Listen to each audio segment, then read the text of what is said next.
광주시가 어린이 청소년 친화도시 조성을 위한 5개년 기본계획을 수립해 52개 과제를 발굴하고 연차별로 시행키로 했습니다.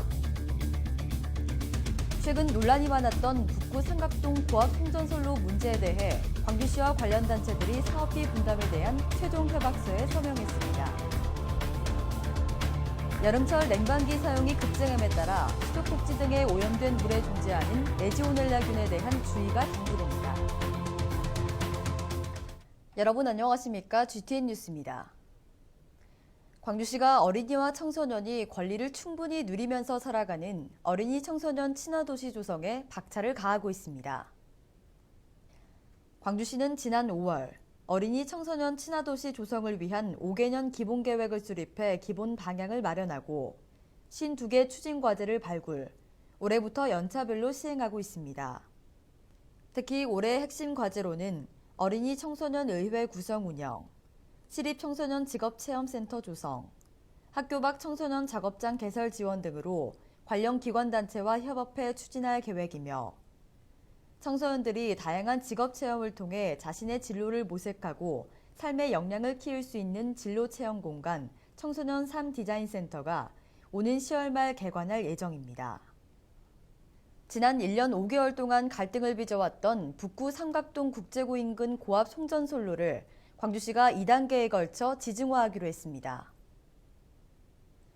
지중화 사업비 분담에 대한 최종 합의를 이끌어내기 위해 노력한 광주시는 그동안 한국전력공사와 아파트 사업 시행자, 학교 등과 100여 차례에 걸쳐 대화의 장을 마련했으며 그 결과 광주시와 아파트 사업 시행자 등은 최근 국제구 인근 고압 지중화 사업비 분담에 대한 최종 협약서에 서명했습니다.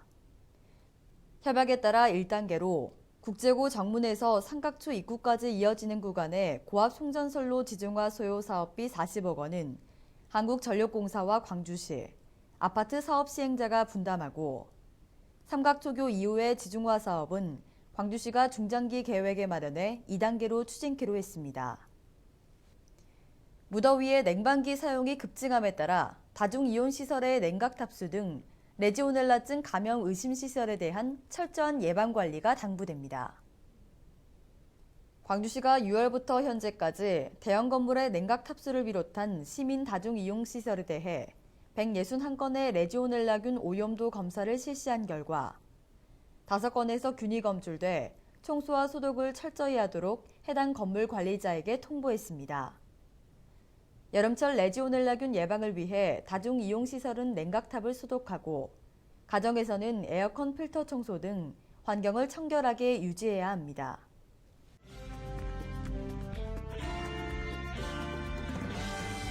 다음은 GTN 단신입니다. 광주시와 광주전남 귀농학교에서 도시농부의 일상을 스마트폰으로 찍은 사진을 공모합니다. 공모 사진은 텃밭에서 가족들과 함께 경작하며 찍은 사진, 경작하며 가꾸는 재미 등이 표현된 사진으로 우수작들은 그에 대한 상품을 수여합니다. 신청은 오는 9월 18일까지 도시농업 박람회 홈페이지로 접수하면 됩니다. 광주시가 온실가스 진단 컨설팅에 참여할 비산업부문 사업장을 공모합니다. 모집 규모는 가정 2,700세대, 상가 270곳, 학교 26곳이며 참여 사업장은 실질적인 에너지와 온실가스 감축이 이어질 수 있도록 조력자 역할을 하게 됩니다. 신청은 오는 8월 31일까지 광주시 기후변화 대응과로 접수하면 됩니다.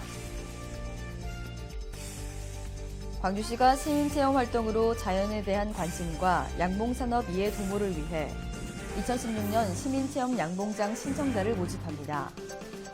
광주시는 자부담한 시민에게 양봉 교육 및 생산 벌꿀 전량을 제공하며 장소는 전남 담양군 고서면 원강리입니다. 광주시에 주소지를 둔 양봉 및 꿀벌에 관심 있는 시민이면 신청할 수 있으며 신청은 접수 완료 시까지 선착순 접수이고 광주시 생명농업과를 직접 방문하거나 전화 접수하면 됩니다. 이상으로 GTN 뉴스를 마칩니다. 시청해주신 여러분 고맙습니다.